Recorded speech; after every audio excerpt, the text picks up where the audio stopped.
Today, I'm going to tackle a big problem we have in our fictional Dutch city of Noevorden. Unemployment is currently running at a massive 47%.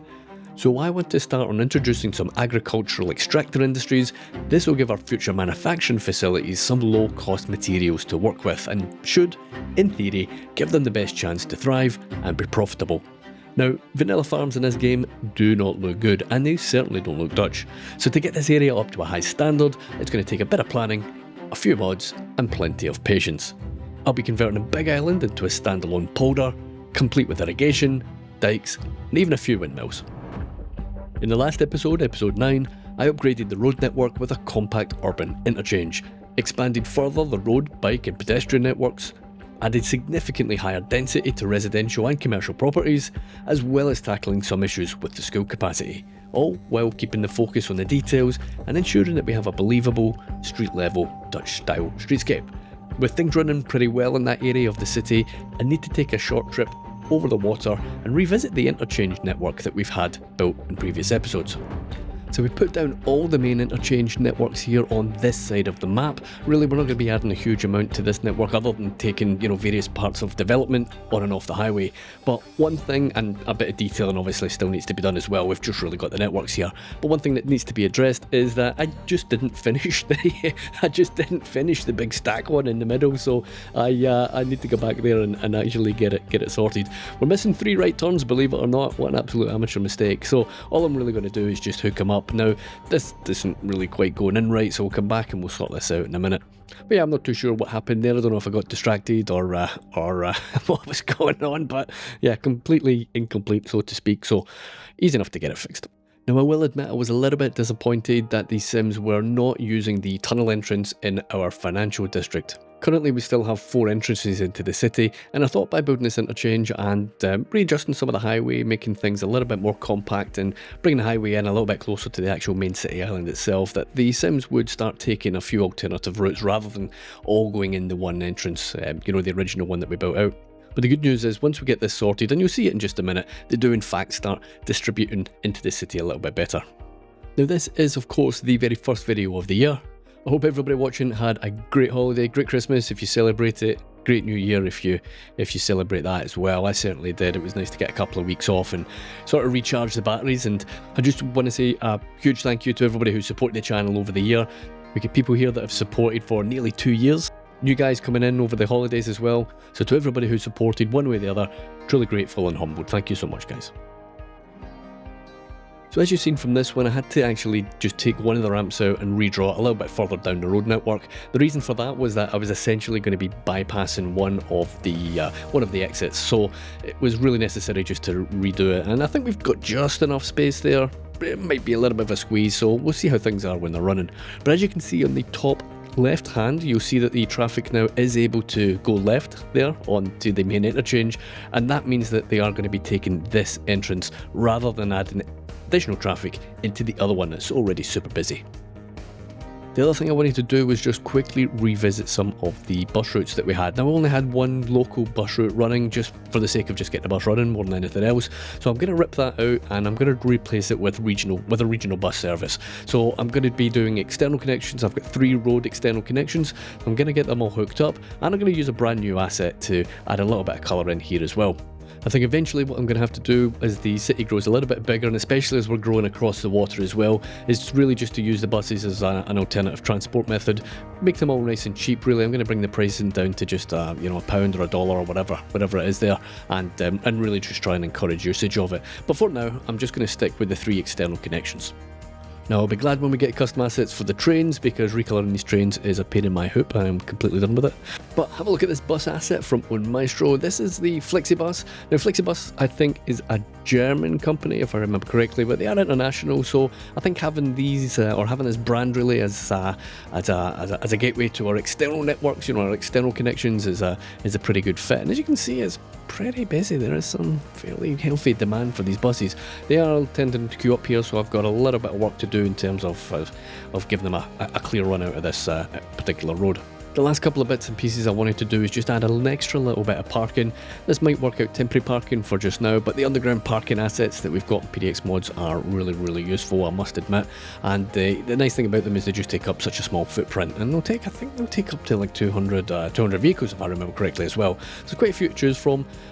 Not necessarily the best placement for these. I just want to have them beside the tunnel entrances, to the main island. And again, it's going to be a bit of a stopgap and a way of just trying to remove a little bit of traffic for now.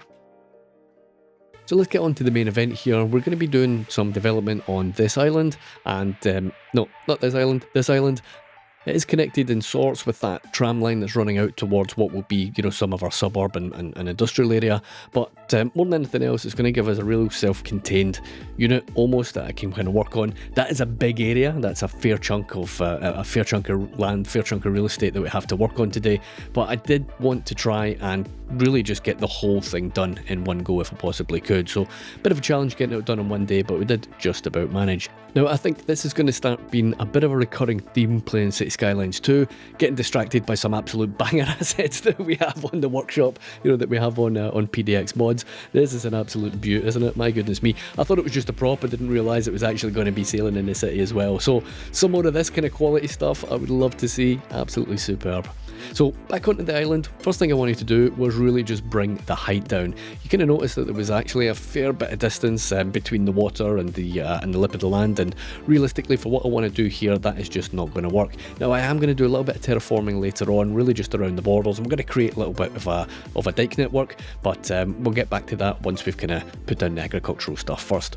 Now you saw me bring down the network a little bit, but I do want to keep it slightly elevated. I think as somebody pointed out in the comments, most of I think we were talking about road networks when we did the interchanges, but they're quite often raised, above the additional sort of water level. So I think you'd probably find that if it was a tram network as well, but I'm not 100% sure, but it kind of makes sense. Now I don't want it too high, I don't want it sort of, overshadowing, what's going to be there. I want to have it sort of fairly subtle. The only other network that's going to be connecting to this island is going to be the smallest road possible, and I want to keep pavement on there as well. I think having that mixed use, we can get bikes, pedestrians and normal traffic, and it doesn't make sense to make a tunnel here for such a small area, and frankly having those movable bridges is always pretty nice to look at anyway. The other thing I'm going to do is actually terraform the land. This is going to be our next episode, so I'm just going to go ahead and I did a little bit more terraforming there that I'm just going to skip that section. It's kind of be a bit boring to watch, but that's essentially going to be a sort of fairly decent sized industrial area that we're going to be tackling on the next episode. My plan for the main island is to essentially create a little bit of a border island, if you like, that goes all the way around. For now I'm just going to put the road in there, and it will make a little bit more sense once I start building it out. Now it didn't make any sense to have that going up and over the tram line, so I'm going to take that under, and again that's going to fit in with that sort of border island, so to speak, that we're going to be creating as well.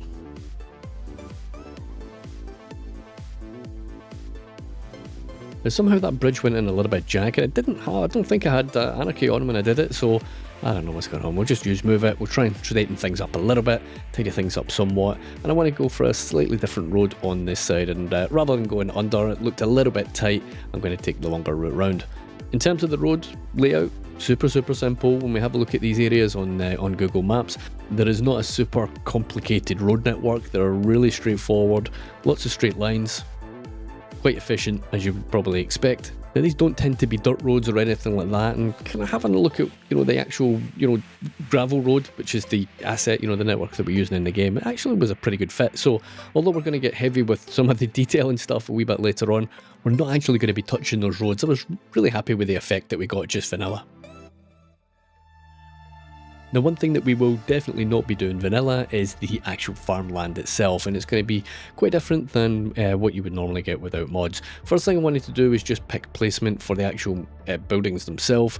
I think having a little cluster of buildings and then having a few individual ones a little bit spaced out was the way to go. You will notice that I am going to fill up this entire island. I want the entire thing to be functional, so I'm going to squeeze out every last bit of land that we have here and make sure that we're making the most of our potential output. Now once these farms are hooked up to electricity and sewage, what you would find here usually is that they will start spawning tractors and combine harvesters or whatever machinery is working the fields, and you notice that this isn't happening in this particular build. So to stop that behaviour, and especially stop all this spawnable farm stuff, I'm using this mod, Extractors Be Gone. Now, unfortunately, you can't just pick farms, for example, to stop the the extractors coming up and the spawnables coming up.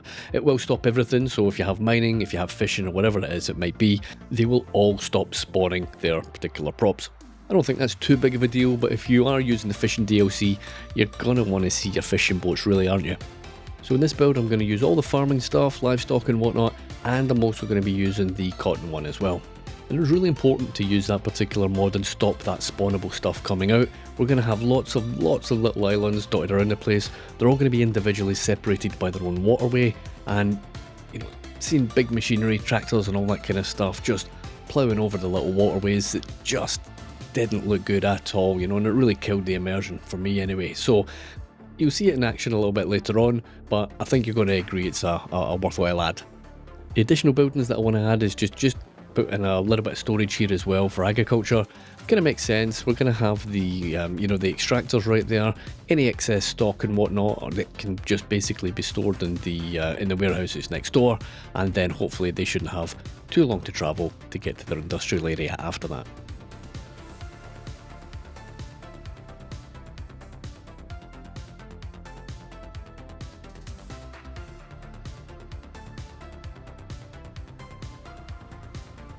Now along here I decided to just relocate this particular bit of farmland. I wanted a major waterway running directly down this main spine of a road, so quick redo here was in order and we're good to go. Now as I get started on the water, I just want to make it clear that these farms are fully functioning, business as usual, everything will work as they should and as you would expect. The only thing is that it's just not going to spawn those spawnables, okay? So we can really get cracked on with starting to really give this its unique Dutch look, and the first thing I want to do is to put in our irrigation system and put in all of the waterways. So to enable us to do that effectively, I'm going to use the streams and ditches mod from Elgendo. This has been in my mod list for the longest time, and I think this is actually the first time I've had an opportunity to actually use it in a build, so happy days, we can give it a good run out today. I think the main thing is to really just pick the width that works for the countryside that you're working on, really. Now obviously you don't have to use it for ditches, there's a ton of stuff, and if you check out the mod on PDX mods, he'll give you some nice servant suggestions in the description and the screenshots and whatnot. So I mentioned at the beginning of the video that I am going to create a bit of a border island that's going to encase the greater island itself. So we put the road in at the beginning, and just inside the road we're going to have like a perimeter ditch. This is going to form essentially what we're going to have is a bit of a dike, which will essentially keep the water out, and we're going to have some windmills and maybe a little pumping station later on, which will effectively remove the water and pump it back out to the main source. So one thing you want to keep in mind when you're using these net lanes is that you really want to make sure that you're going to be using it on flat ground. Try and avoid any slopes, because as you can see here, if you're going to have these net lanes on a slope, it's going to look like the water's at a slope as well, which is kind of gravity defying. It's not very realistic. So if needs be, if you find you're doing it on a slope, then try and remove it. Now it also brings up a point I want to bring up as well, and what I thought about doing was potentially raising all of the roads on the island itself. Now I think that would look pretty good, I think that would be realistic, but ultimately what that would mean, and as you can see here on the on the tram side, is that you would need to leave quite a big gap between the road and the ditch itself. So what I decided to do is keep all the roads flat, keep the ditches nice and bunched up close to the road. I think it looks significantly better, and do it that way. So here's a little demonstration here. You can see that it does look pretty good when it's raised up, but again you can see the problem. We've got water that's basically at a 45-degree angle, which doesn't look good, and you can kind of get a feel for just how far away from the road it would need to be. So that's kind of trade-off, I guess, and I went for the flat option. A little bit easier to do all flat as well, not gonna lie. Now I did think about potentially trying to terraform this and get water through, but it was going to look terrible, to be honest with you. The ditches were going to be too big, they were going to be too wide basically, and it just wasn't going to look right. I think you can get some really nice canals obviously by doing some terraforming, but I think you would really need to use it in a much bigger area. So if you're doing a huge big chunk of the map and you want to have some major canals, then it kind of makes sense to do that. But I think for these really smaller ones, these sort of irrigation ditches almost, then the net lanes are the way forward.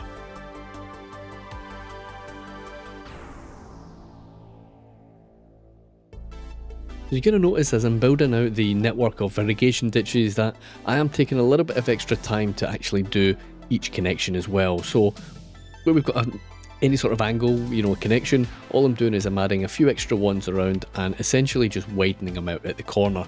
And what that does is it gives us a much softer, sort of rounder edge, if you like, or corner, to each individual field. I think it makes a significant difference. It does add a significant amount of time, I'll be honest with you, but it is 100% worth it on the end look. Now what I'm going to do in this section is I'm just going to show you essentially 1/4 or so of doing the island, just so you get a feel for exactly what's sort of involved, and then I'll sort of show you each quarter as they're essentially completed. As you could probably imagine, doing this type of build, then it is pretty much a fairly repetitive job. It's one of them ones you just stick on the music, put headphones on and sort of plough on with it, I guess.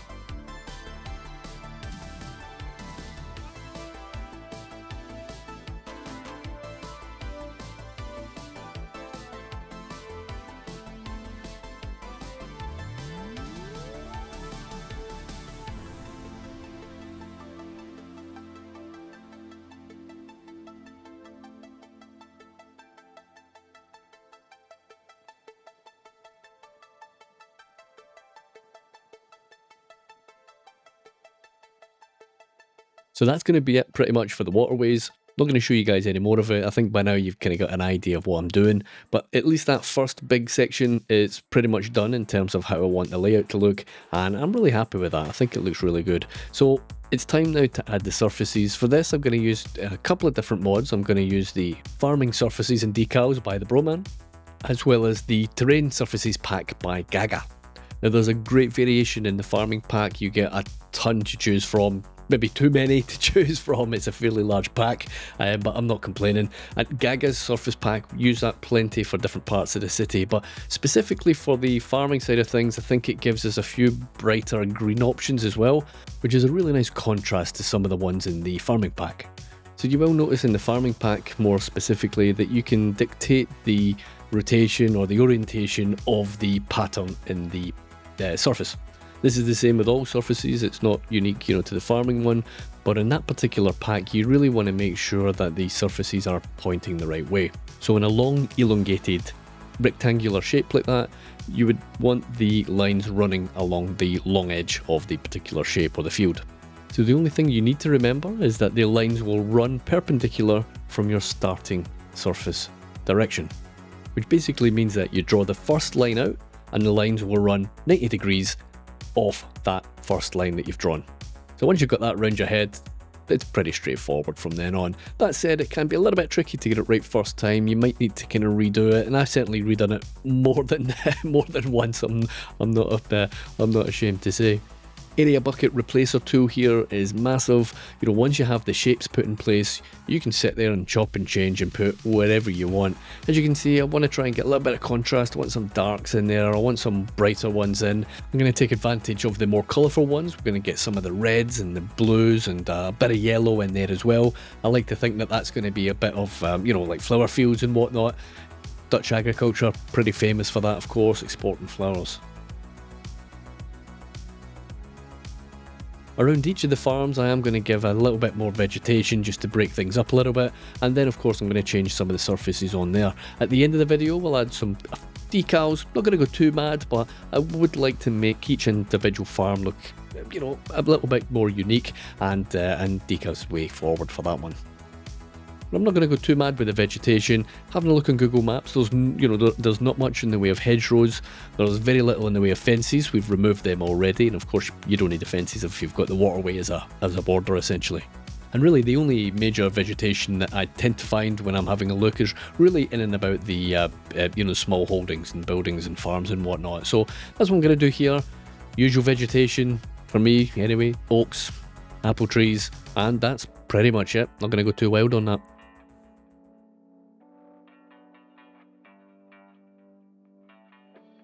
Another one from Google Maps is having a look at some of the colour themes for the storage stuff that I found online, at least anyway. They all pretty much tended to be grey for the areas I was looking at. In terms of the actual farm buildings themselves, there was a bit of variation. Some red roofs, as you might expect. The odd green one, a bit more grey as well. So I'm going to mirror that in this build. So with the mods and the techniques out of the way, it's now time to have a look at some of the results. So I'm going to show you each of the big sections. I kind of went a bit flower daft on this one, plenty of blues and reds in there, but it's a really nice contrast, and again more of the browns there. I think having a nicely freshly ploughed field around some of the farm buildings is pretty nice. Big chunky section there. I thought potentially go a little bit more green and a little bit more natural rather than the the big reds and blues and whatnot, but again it should give us a nice little bit of a contrast. I did notice I was missing a few areas where we have that kind of harsher corners to each of them, so it was time to revisit that and make sure it's not missed out. But yeah, you can have a little look at how things are progressing here. We've got 2/3 of it done by now, and it's nice to get a little bit of context to see where it fits in the rest of the city.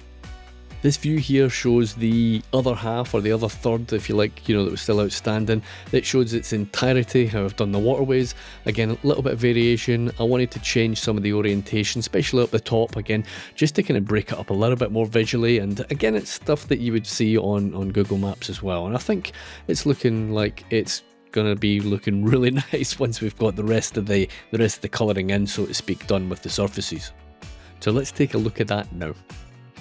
Just putting the finishing touches on the very last one here, and we'll go for a little brown. I think we might change that up a little bit further as well, but at least now you can have a look at pretty much the finished result. There is a bit of work to do, especially around the border of the island, and as I said earlier on, I've got a little bit of detailing to wrap up here as well, but that gives you a pretty good idea of what I was set out to do. Fully functioning farms, no silly tractors running over our waterways, and that should give you a little bit of context how it's going to work. Now we do have a big gap there and a big space to work in between the big island, the main island, and our new farming island here, so I might have my work cut out a little bit figuring out how to fill that particular gap, in terms of how much development, and I've spoken about that in loads of episodes previously as well. It's going to be a tricky one, especially that we don't probably have the assets that I want in there, so I'm going to have to think about what we're going to do. So as I'm finishing off some of the details, I kind of realised that I used a word at the beginning there that maybe some of you guys aren't familiar with. So this whole island essentially is a polder.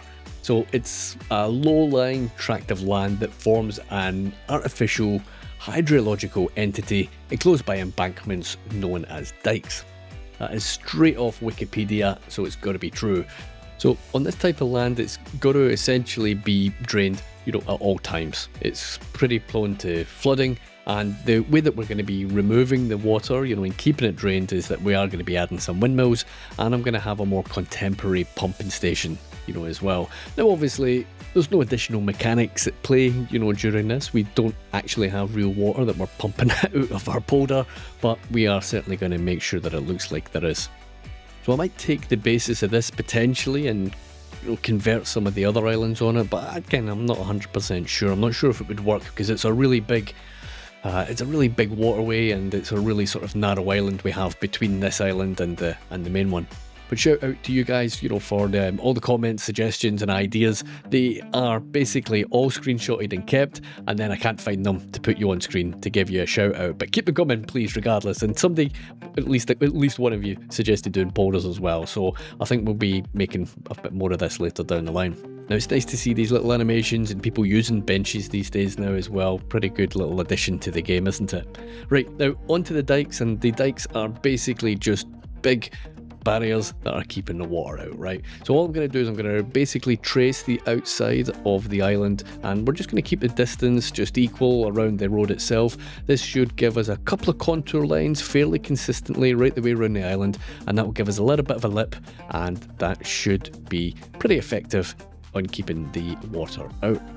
Now it was looking a little bit like a cliff face around some of them, so I'm gonna go around the island, just smooth things out a little bit, make sure it's a little bit more natural looking on here as well. Now I did have a couple of choices. I could have left it bare, and just had the lip over itself. I think that would have looked pretty good. I decided to add a bit of vegetation. Again, sometimes you see the vegetation, sometimes not so much. I'm only going from Google Maps here at the end of the day, but I think it looked better in game with a bit extra vegetation. Now, I'm not going to do anything mad here. I'm just going to use one or two vegetation types. I think I'm going to use a small green bush, I think it was, and then I'm going to break things up a little bit with some of the smaller oaks just to kind of give a little bit of contrast between the greens. But anarchy on, we switch off anarchy in terms of being able to place down in water, and that should give us a little bit of a stress-free and easier coating to our dike. It can be a bit of a pain going through here, but we'll get rid of the ones individually on the road. I didn't want to use the brush tool because it would start taking the ones off of our, raised land as well, which I really didn't want. And it did take a bit of time again to do this, but it's one of these jobs that you've got to do. And I think the overall result came out looking pretty decent. We've got that slight variation in height, which looks pretty nice.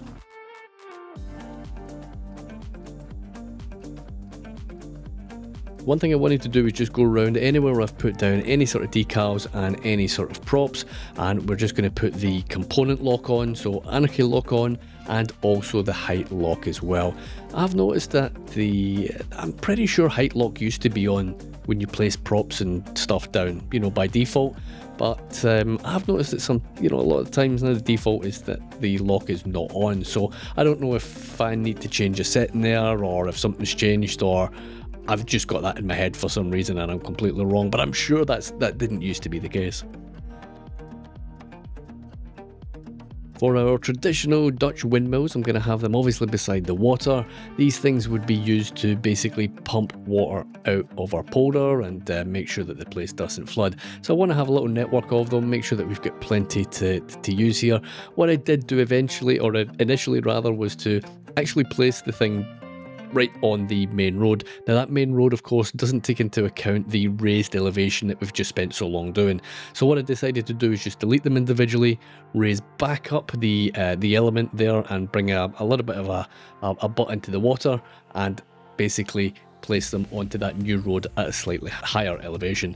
Should give me a little bit of a better effect when I get zoomed in there, and it basically means that the windmill is a little bit higher and it's basically on the dike rather than the lower level.